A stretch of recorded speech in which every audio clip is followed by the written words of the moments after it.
अवस्थाओं का नाम सामंतवाद या तीन अवस्थाएं। इस क्रम में हम लोगों ने यह जाना था कि सामंतवाद क्या है और सामंतवाद के विकास के क्या कारण थे और सामंतों की श्रेणियां कितनी थी, इस बारे में हमने जाना था। और लास्ट हमने पढ़ा था कि सामंतवादी व्यवस्था में जो सबसे ऊपर था वो कौन था? राजा। और जो सबसे नीचा था वो कौन था? किसान। और यहां पर हमने कहा था किसान की तीन श्रेणियां थी।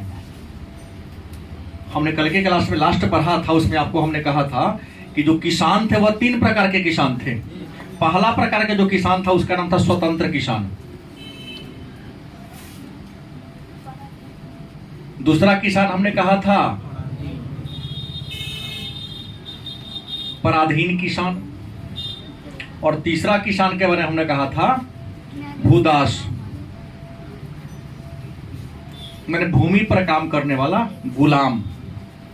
हमने स्वतंत्र किसान की परिभाषा दिया था, कहा था कि स्वतंत्र किसान उस किसान को कहते हैं जो किसान अपने जमींदार से जमीन लेता था, उस पर खेती बाड़ी करता था, जमीन भाड़ा पर लेकर खेती बाड़ी करता था और जमीन का जो उचित मुआवजा होगा, जो लगान होगा, वो जमींदार को देता था। पराधीन किसान उस किसान को कहते हैं जो किसान किसी जमींदार का अधीन क्या था? गुलाम था। उसी की अपनी खेती नहीं करता था, बल्कि जमींदार के खेत पर जमींदार के लिए काम करता था। उसके बदले में उसे क्या मिलती थी? मजदूरी मिलती थी।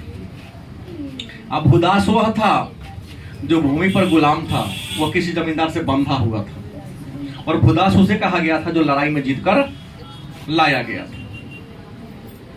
सामंतवादी व्यवस्था में हमने कल एक और बात भी कहा था कि जो समाज था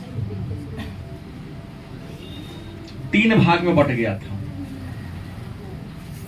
मध्यकालीन जो यूरोप में था सामंतवादी व्यवस्था थी, या सामंतवादी व्यवस्था में समाज कितने भाग में बट गया था? तीन भाग में बट गया था। पहला हमने कहा था पोप। पोप कहो तब या पादरी कहो तब। दूसरा हमने कहा था अभिजात वर्ग, याद होगा, अभिजात को कुलीन भी कहते हैं। और तीसरा हमने क्या कहा था? साधारण नागरिक, चाहे इसको हम किसान भी कह सकते हैं। ये नहीं बोले थे पोप का काम क्या था? पूजा करना। पूजा के अलावा इनके पास कोई अन्य काम नहीं था। अभिजात वर्ग जो शासन व्यवस्था को चलाते थे, देश के शासन को चलाना, व्यवस्था को तय करना अभिजात वर्ग के हाथ में था। साधारण वर्ग बिजनेस, व्यापार, खेती बाड़ी करते थे। इन दोनों का जीवन बहुत सुखमय था, भौतिकता से ओतप्रोत इन सब का जीवन था। बात समझ गए? पोप जो धर्म का हेड था, समाज में क्या होगा यह पोप तय करता था। अभिजात वर्ग शासन का हेड था, शासन व्यवस्था कैसे चलेगी, लोग कितना टैक्स देगा, ये तय करता था। ये दोनों केवल खर्च करने वाले थे और ये क्या था? काम करने वाले थे। ये काम करने वाले थे और ये क्या थे? आराम करने वाले थे। लेकिन आराम करने वाले का जीवन विभिन्न प्रकार के सुख सुविधाओं से ओतप्रोत थी, भरा पड़ा था। और जो काम करने वाले थे, इनका जीवन कष्ट से परिपूर्ण था। कष्ट ही कष्ट इनके जीवन में था। कष्ट के अलावा इनके पास अन्य कोई विशेषता नहीं थी। लेकिन एक समय आया जब यूरोप का सबसे बड़ा जमींदार या सामंत बन गया। कौन? चर्च। चर्च को हम गिरजाघर भी कहते हैं। क्या कहते हैं? एक समय आया कि राजा से भी ज्यादा प्रॉपर्टी, संपत्ति किसके पास आ गया? पोप के पास। और पोप कौन था? तो चर्च का मालिक था, चर्च का अधिपति था। चर्च कहते किसे हैं? चर्च अंग्रेजी शब्द है, हिंदी में इसे कहते गिरजाघर। चर्च एक संस्था है, धार्मिक संस्था है, जिसका संबंध ईसाई धर्म से है। मतलब ईसाई धर्म में पूजा स्थल को क्या कहते हैं? चर्च कहते हैं। जैसे हिंदू धर्म में पूजा स्थल को मंदिर कहते हैं, मुसलमान धर्म में पूजा स्थल को मस्जिद कहते हैं, वैसे ही ईसाई धर्म में पूजा स्थल को चर्च कहते हैं। माने एक समय था कि सबसे ज्यादा प्रॉपर्टी, सबसे ज्यादा संपत्ति यूरोप में राजा के पास था। लेकिन सामंती समाज में, सामंतवादी व्यवस्था में धीरे धीरे सबसे ज्यादा पैसा, सबसे ज्यादा जमीन किसके पास आ गया? मतलब मध्यकालीन यूरोप में सबसे बड़ा सामंत कौन हो गया? पोप। तो मन में प्रश्न होगा कि इस चर्च के आय के स्रोत क्या था? चर्च के आय के स्रोत, अचानक ये चर्च धनिक हो गया, इसके पीछे रीजन क्या था? उसको पैसा कहां से मिलता था, धन कहां से मिलता था? तो चर्च की आमदनी के बहुत सारा स्रोत था। इसमें सबसे बड़ा स्रोत का नाम ले तो टाइथ। क्या था? टाइथ। तो टाइथ क्या था? तो टाइथ एक प्रकार का धार्मिक कर था। कौन कर था? टाइथ क्या था? एक प्रकार का धार्मिक कर था जो उपज का 1/10 था। माने यूरोप के हर किसान को या हर व्यक्ति को अपने आमदनी का 10वां हिस्सा दान के रूप में, दान रूपी टैक्स के रूप में किसे देना होता था? हर इंसान देता था। 100 रुपया कमाया तो 10 रुपया देगा, 1000 कमाया 100 रुपया देगा।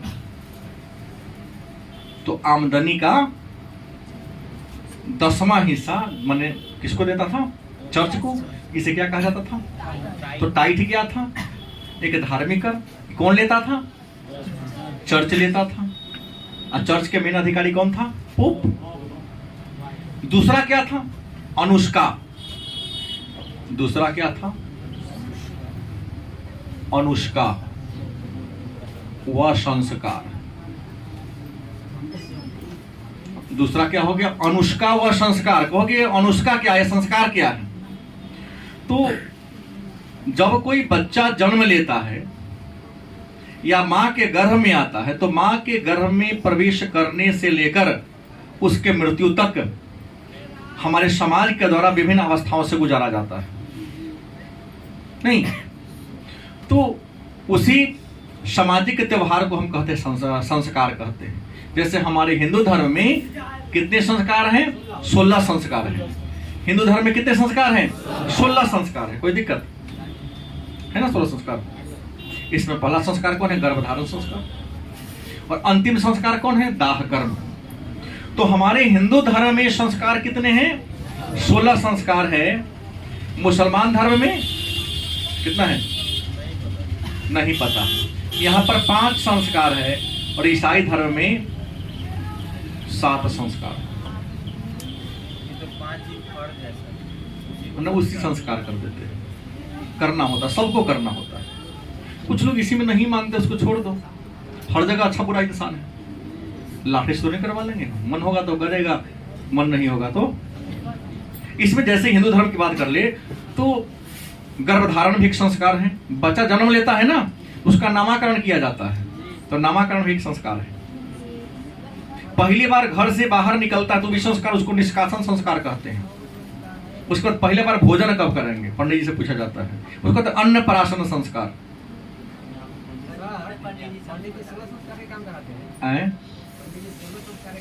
16 संस्कार कराते हैं। हाँ, दाहो संस्कार। जन्म पर कुछ लेगा, मरेगा तभी कुछ लेगा। हाँ, मरने के बाद भी जिस समय आग जलाया जाता है उस समय कुछ मंत्रोच्चारण होता है। तुम्हारी इच्छा है, तू बुलाओ या नहीं बुलाओ, उनसे पंडित जी की लाइफ में कोई फर्क पड़ने वाला नहीं है। लेकिन एक परंपरा चलती आ रही है, ये करता है लोग। विवाह भी एक संस्कार है। विवाह भी क्या है? विवाह 15वां संस्कार है। अब बिना विवाह के जो 94 का ब्याह का दोगुना नहीं होता है। देखो ना, क्या 10 महीना चलेगा, दोनों का तलाक हो जाएगा। तू अपना घर अपना घर। जो संस्कार को मानता है उसका जीवन देखने को मिला एकदम सुखमय सुलभ होता है, और जो इन परंपराओं को इग्नोर कर रहा देखिएगा वहीं पर विवाद खड़ा होता है। कहता नहीं भदवा क्या होता है, नक्षत्र क्या होता है, ग्रह क्या होता है, तो जिस दिन परोगे ना उस दिन आएगा कि ग्रह क्या होता है। गलत कि सही? खैर मुद्दे पर आइए। तो विभिन्न प्रकार के संस्कार पर देते थे। इसके अलावा होता था पाप मोचन पत्र की बिक्री। पाप मोचन पत्र की बिक्री। पाप मोचन पत्र क्या था? तो पोप ने एक नियम बना दिया था। पोप ने क्या बना दिया था? कि नियम बना दिया था। नियम क्या था? ए बालक, क्या पूछ रहा? हमसे पूछो ना। हमारा कहता है हम तुमसे पूछेंगे क्योंकि 10वां पास होके आए हो, 9वां में संस्कार 16 है, अरे तुरंते पास किया। हम तो 16 का नाम बता देंगे पूरे बारे में, क्योंकि 8 साल 10 साल संस्कृत पढ़ा है। लेकिन पहले हम 16वां 14वां तो संस्कार से पूछ रहा है ना। नहीं ठीक है यार, तो प्रश्न हमसे करो ना। पढ़ना है सामंतवाद, वहां पर आके तू अटका हुआ। 10वां में क्या किया? क्लास समझ के उघाया, तो वहां देखो। पाप मोचन पत्र की बिक्री। पाप मोचन पत्र की बिक्री का मतलब होता है कि ईसाई धर्म में पोप ने एक नियम बना दिया था कि हर इंसान को, हर व्यक्ति को साल में चर्च में जाकर एक प्रमाण पत्र लेना पड़ेगा। पाप मोचन पत्र एक प्रकार का क्या था? लगे तक जवाब। एक प्रकार का प्रमाण पत्र था। एक दीजिएगा। इस प्रमाण पत्र में क्या था? सभी व्यक्ति चर्च में जाकर अपने औकात से 10 रुपया 20 रुपया 50 रुपया का कागज खरीदता था। उस कागज पर उसका नाम, उसके पिता का नाम लिखा जाता था, और लिखा जाता था कि इस साल जो भी पाप किए, ये 10 रुपया के कागज खरीदला पर का पाप क्या हो गया? कट गया। पाप से मुक्ति पाने के लिए, सुन लो, इतना धर्मी धर्म है, बिना तर्क की बात है ना। पाप से मुक्ति पाने के लिए चर्च पाप मोचन पत्र बेचता था, प्रमाण पत्र देता था 10 रुपया में कि तू अधर्मी नहीं है, सुधर्मी है, अच्छा लोग हो गया। अभी होगा तो चर्च को उठाकर हिंद महासागर में रख देगा।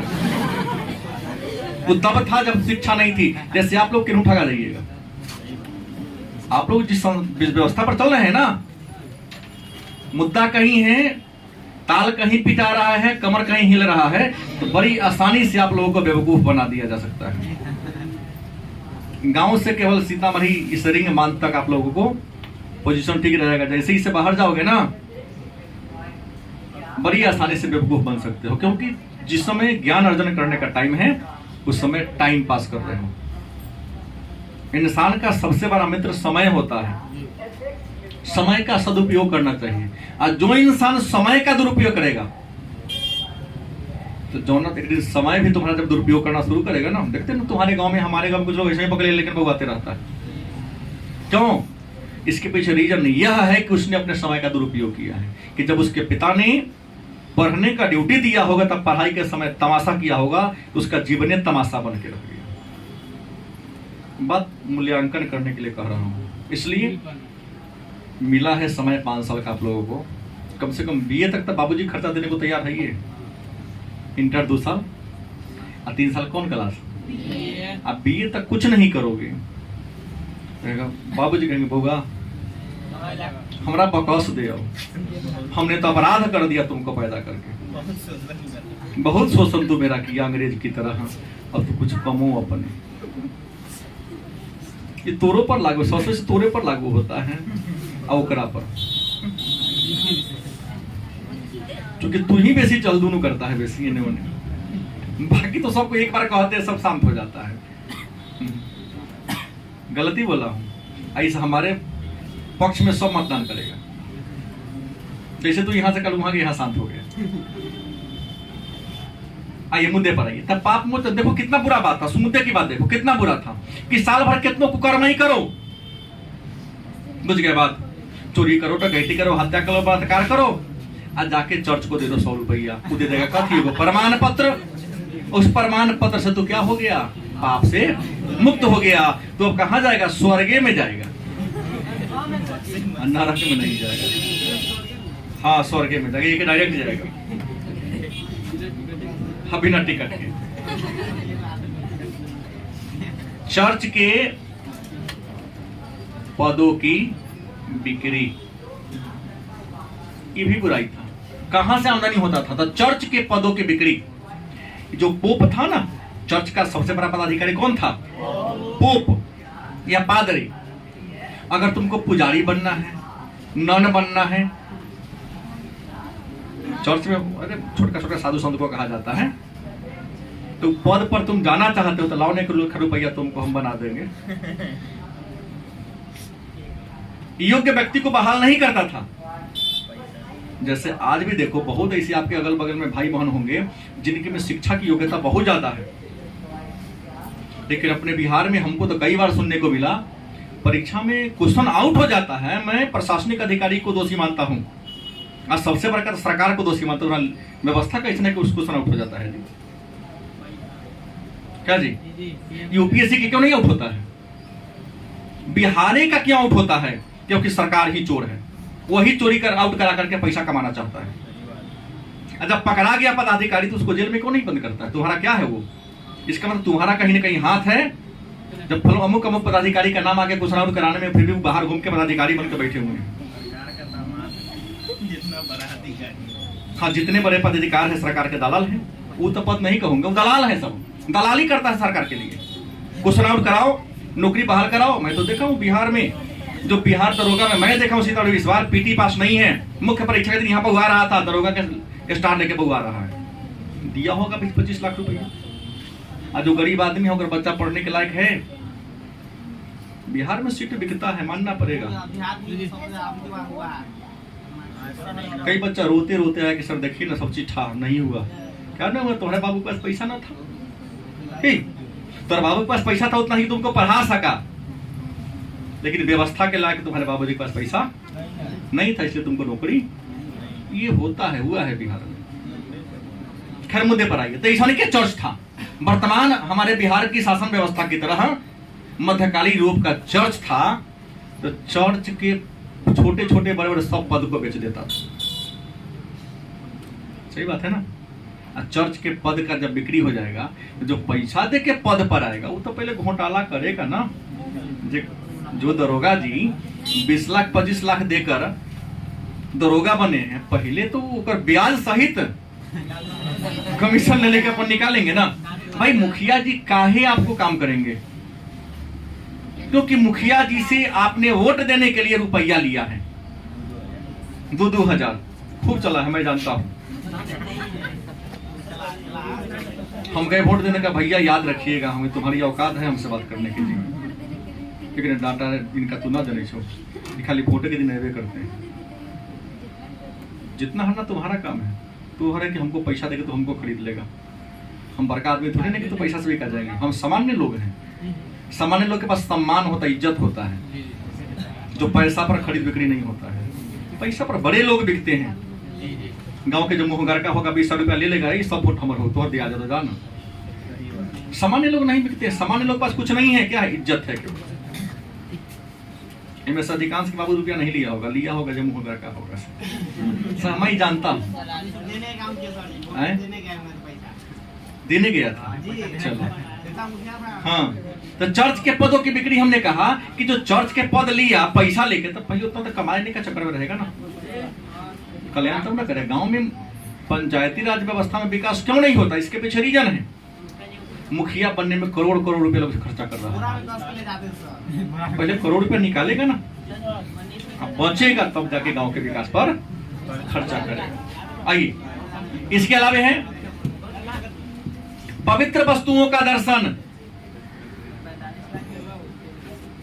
पवित्र वस्तुओं का दर्शन। देखो, पवित्र वस्तु क्या हुआ? जैसे ईसा मसीह का बाल, ईसा मसीह का पुराना कपड़ा, ईसा मसीह का खराव, ईसा मसीह का दांत टूट गया, दांत कहीं रखल होगा। अरे बड़े लोग का तो सचिन तेंदुलकर का पुरान चढ़वी का जाता है। सही बोल रहा हूं? सचिन तेंदुलकर का एक बार हमने सुना था, माइकल जैक्सन जिस जाजिम पर डांस किया था, तो लोग उसका चिरकुट बना बना के लाख लाख रुपया में खरीदा के पर नाच के ले। ऐसा भागा लोग होता है। अरे गांधी जी तो हमारे गांधी जी हैं। टीपू सुल्तान का तलवार हमारे बिहार के ही खरीदे थे, न सॉरी भारत के एक बहुत बड़े उद्योगपति 4.5 पाउंड में, इंग्लैंड के रुपया कहते हैं, 4,500 पाउंड के तम खरीदते थे। गांधी चश्मा जो कोई पहन नहीं सकता है वो करोड़ों रुपए में बिकाता है। वो सब क्या धरोहर चीज है, राष्ट्रपिता हमारे। लेकिन ये नचनिया माइकल जैक्सन जिस जाजिम पर नाच गया ना, ये पवित्र हो गया। हमने सुना था आज से 10-20 साल पहले की कहानी, 10 साल पहले की, जाजिम को काट काट के हजार लाख में लोगों ने क्या किया। सचिन तेंदुलकर जिस बॉल पर छक्का मारा था, फूट गया था, वो भी क्या करोड़। यहाँ पागलों की कमी नहीं है। कथी करेगा, दिखाएगा कि हम 1 करोड़ में खरीद के रख ले। ये बात हंस के बोल रहा हूँ, इसको मतलब मजाक नहीं कर रहा हूँ, ये बात मैं सत्य कह रहा हूँ। सब कुछ बिकता है यहाँ तो। बाल लड़का सा दादी के बाल नोचे थे कि चीने कटोरा खाएला। बिकने की तो बात ही छोड़ दो।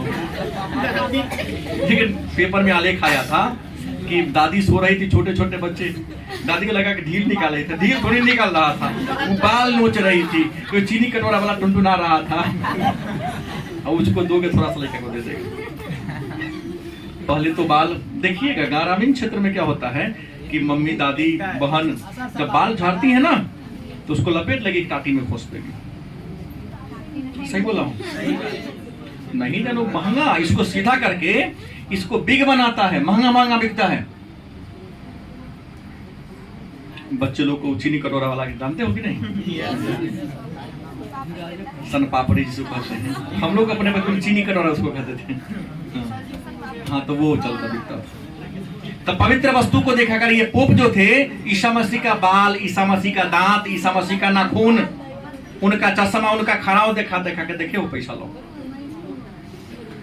जैसे आ जाओ ना लाल किला में, आ जाओ ना विक्टोरिया पैलेस में जो कलकत्ता में है, वहां घुसने के लिए आपको पैसा देना पड़ेगा। तब दिखाया जाएगा कि स्वतंत्रता की लड़ाई के कौन कौन महापुरुष थे, कौन कौन उस समय तलवार कैसन था, दिखाया जाएगा। लेकिन उसके लिए आपको क्या लिया जाएगा?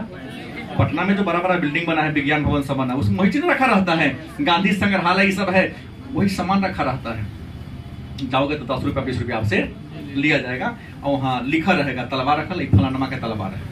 इस लड़ाई के समय इसी तलवार से हमारे बाबू वीर कुंवर सिंह ने 1857 की लड़ाई में ये किया था।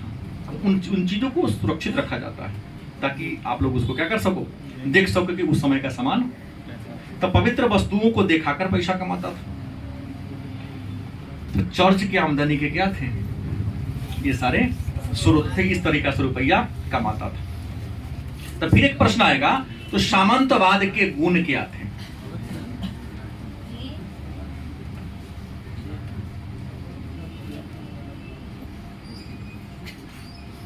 सामंतवाद के गुण क्या थे, मेरिट क्या थे? देखो, कोई भी व्यवस्था पूरा खराब नहीं होता है, गलती किसे?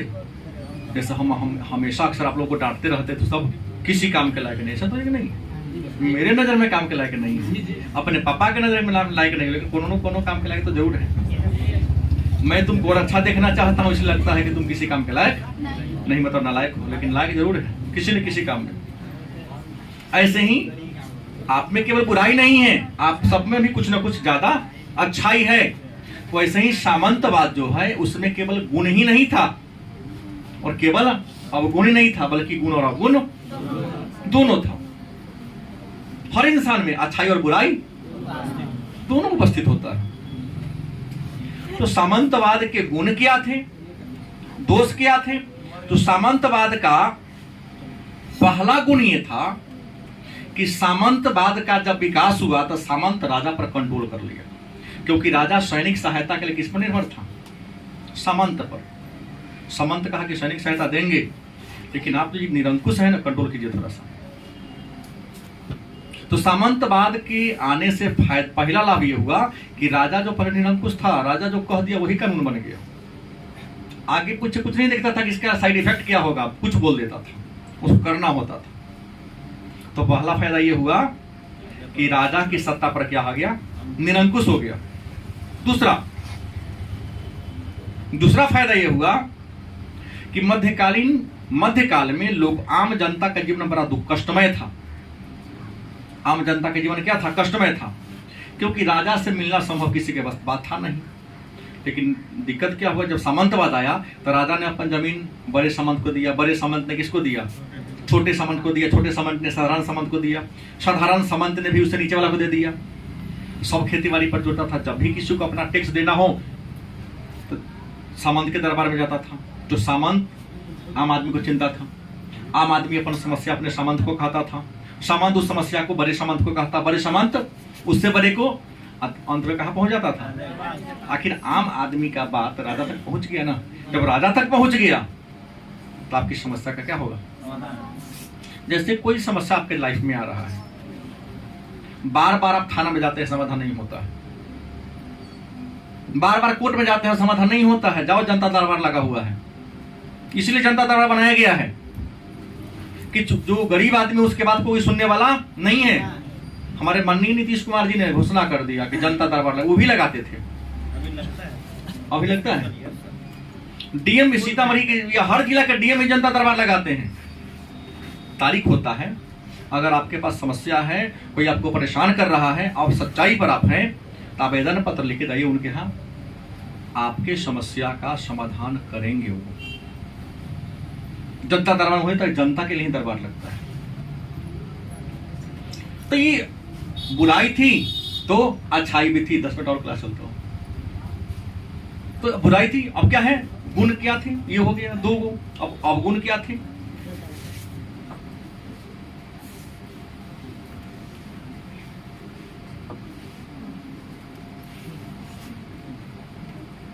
अब दोष सामंतवाद के क्या हुआ? तो सामंतवाद के कुछ दोष भी थे, मैंने क्या थे? बुराई भी था। कहोगे बुराई क्या था? तो पहला बुराई ये था कि सामंतों ने टैक्स का दर इतना ज्यादा बढ़ा दिया था कि जनता, किसान कितनों खेती करता था लेकिन उसे भरपेट भोजन और संपूर्ण शरीर को वस्त्र प्राप्त नहीं होता था। दूसरा बुराई ये था कि सामंतवादी व्यवस्था के कारण सामंत क्या हो गया? खेत में काम कर नहीं जाता था, विलासिता का जीवन जीने लगा, गांव छोड़ दिया, अब बड़े बड़े शहर में जाकर काम रहने लगा। और यहाँ बहाल कर दिया जीरतिया को। किसको कर दिया? अपन आदमी रख दिया। जैसे आदमी रीगा में जाओ ना, रुक्मिणी रमन, अपने यहाँ कोई नहीं रहते हैं, उनके आदमी जन सब काम कराता है। धनिक लोग अपना किसी आदमी पर काम सौंप दे, अपने चल गए America, Delhi, Punjab, Mumbai, Britain, Germany, Japan में रह रहे हैं, और वहीं से फोन से अपना आदमी को फोन करके, अरे धान हो गया, कितना हुआ है, डील करते हैं। साल में 1 आध बार, 2 साल पर 1 आध बार आए, अच्छा इतना कभी का है, पैसा अकाउंट में रख दो। अब ये जो बीच वाला मीडिएटर हो गया, शोषण करता है। याद रखिएगा, अमीर जितना गरीब का शोषण नहीं करता है ना, उतना गरीब का शोषण नहीं अमीर और गरीब के जो बिचौलिया है वो करता है। क्योंकि जो आपका जमींदार है ना, आपके रियल कष्ट जमींदार के कान तक पहुंचने ही नहीं देता है। वो गलती की सही? कभी तुम्हारे पास समस्या आ जाए, थानेदार साहब तुम्हारी बात को नहीं सुन रहे हैं, दौड़ जाओ एसपी साहब के पास। दलाल के चक्कर में मत पड़ो, तुम लोकतंत्र है, सब तुम्हारे सहायता के लिए हैं। डीएसपी के पास जाओ, एसपी के पास जाओ, विद्वान लोग हैं, उसी समय समस्या का समाधान करते हैं। लेकिन कुछ लोग गांव में जो होशियार सब है, कथी जब वहां तुमसे मिलने देगा, तुम सिखा देगा नहीं। हम तो कई बार गए हैं जिला मुख्यालय में, डीएसपी साहब के सामने लगातार 3 घंटा बैठते हैं, किसको किसको सब लाइन में लगा हुआ है, उसको भेजो, फिर निकल गया, फिर उसको भेजो, आदमी बैठा हुआ है, सबकी बात को सुनते हैं। अब कहेगा कि ना हमारी हमको आजे हो जाए, तो उनके यहाँ तो पहले लाइन लगा हुआ है ना, काम करने का उनका सीमा है ना, उनको क्षेत्र में भी जाना है। तो ये लोग सुबह 10 बजे से लेकर कम से कम 2 बजे तक निश्चित तौर पर ऑफिस में बैठते हैं और आम जनता की समस्या को सुनते हैं। और आप उनके पास जाते नहीं हैं, शिकायत करते डीएम कोनो काम के नहीं। तो कभी जाके तो देखो, अब किसी के चक्कर में पड़ जाओगे। हाँ, नेता किसी काम का नहीं, मैं बात सुन लूंगा, लेकिन प्रशासनिक अधिकारी किसी काम का नहीं, ये बात स्वीकार हमें नहीं है कि वो काम करते हैं। तो समस्या लेकर उनके पास जाकर तो देखो। सामंतवाद का दोष यही हो गया कि लोग कहां रहने लगे? शहर में रहने लगे, शहर के हाई फाई में चल गए और आम जनता को जो सुरक्षा की जिम्मेदारी लिया था भूल गए। तीसरा बुरा ये हुआ, जब सामंत को जमीन मिला तो देखा कि हमसे बड़ा का सामंत वो है, अब उसके इतना बड़ा हमको बनना है तो इस सामंत को लड़के क्या करना पड़ेगा, हराना पड़ेगा, कर जमीन हमको हड़पना पड़ेगा। तो सामंत आपस में क्या करने लगे, वर्चस्व के लिए लड़ने झगड़ने लगे। और वर्चस्व के लिए जब लड़ने झगड़ने लगे तो सामंतों की भी स्थिति में क्या आ गई, खरास आ गई। देखा आम जनता की सामंत जब अपना वर्चस्व के लिए लड़ रहा है, नहीं अपना काम होता तो मेरा यूज कर लेता और हमारे ऊपर समस्या आता है तो कहां भाग जाता है, शहर की ओर भाग जाता है। तो सामंतों के प्रति इनका जो प्रेम था मोह क्या हो गया, भंग हो गया और स्वतंत्र जीवन क्या होने लगे, जीने लगे। तो ये था सामंतवाद की अच्छाई और क्या था, बुराई। अब इसी समय हमने कहा कि मध्यकालीन यूरोप में सबसे ज्यादा प्रभाव किसका था, चर्च का। यूरोप में वही होता था जो क्या चाहता था, चर्च चाहता था, वही होता था जो पोप चाहता था। पोप इतना प्रभावशाली बन गया था कि राजा को भी पोप के सामने क्या होता पड़ता था, झुकना पड़ता था। इस क्रम में एक बात हुई थी, इस क्रम में एक बात क्या हुआ था तो मैं आपको बता दूं। तो बात यह हुआ था कि पोप के विरुद्ध अगर राजा एक बार बोल दिया था तो राजा भी पोप के सामने जाकर क्षमा याचना मांगा था। पोप ने कह दिया कि पृथ्वी स्थिर है और सूर्य पृथ्वी का चक्कर लगाती है।